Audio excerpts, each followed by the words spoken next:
अगस्त 1936 की बात है। तब ओलंपिक गेम्स ऑर्गेनाइज किए गए। कहाँ पर? जर्मनी के बर्लिन में। एंड यू नो, ध्यानचंद ने एक के बाद एक ऐसे गोल किए कि जर्मनी टीम के छक्के छूट गए। और इधर मैच में अपने देश की हार का अंदाजा लगाकर हिटलर का फेस तो देखने वाला था। वो खेल खत्म होने से पहले ही उठकर चला गया। मैदान में एक एक करके पूरे 8 गोल भारत ने अपने नाम किए, यानी कि भारत ने 8-1 के स्कोर से जर्मनी को बुरी तरह हरा दिया। वाओ! मैच खत्म होने के बाद you know what happened? Hitler ने ध्यानचंद को बुलाया because he was so amazed on seeing the performance of Dhyanchand in the match. जब ध्यानचंद हिटलर के पास पहुंचा तो हिटलर ने क्या पूछा? तुम भारत में क्या करते हो? तब ध्यानचंद ने भी बहुत बोल्डली जवाब दिया, भारतीय सेना में हूं। इधर हिटलर ने अगला क्वेश्चन पूछा, किस ओहदे पर हो? एंड अगेन कड़कता हुआ जवाब वापस आया, लांस नायक हूं। तब हिटलर ने उसके जूतों पर नजर डाली जो दिखने में बिल्कुल मामूली और मिट्टी से लथपथ थे। दरअसल you know what he hinted at? वो साइलेंट मोड में, मूक भाषा में ध्यानचंद को उसकी गरीबी और दयनीय स्थिति का एहसास कराना चाहता था। And our Dhyanchand was also very intelligent. Dhyanchand भी सारी बात समझ रहा था, लेकिन हिटलर के मुंह ताने पर भी वो बिल्कुल मूक रहा, बाहर से भी और अंदर से भी, because he knew how to play smart. तब हिटलर ने, यू नो व्हाट हैपेंड?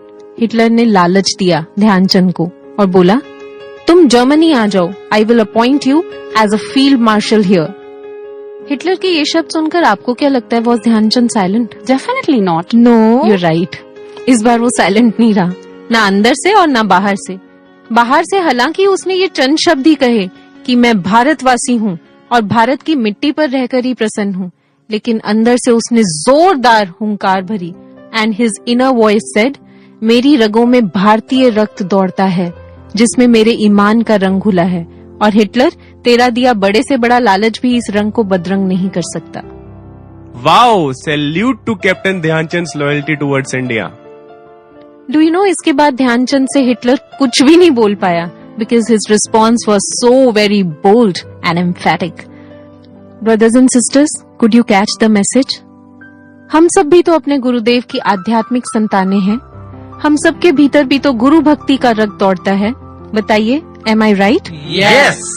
इसलिए हमारे मन पर चढ़े भक्ति के बासंती रंग को भी बदरंग करने की हिम्मत किसी में नहीं होनी चाहिए।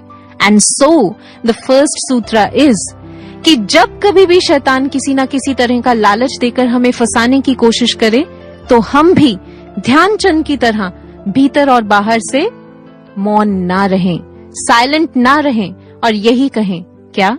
कि हम सत्य पथ के साधक हैं। बड़े से बड़ा कोई भी लुभावना प्रस्ताव हमारी साधकता के रंग को बदरंग नहीं कर सकता।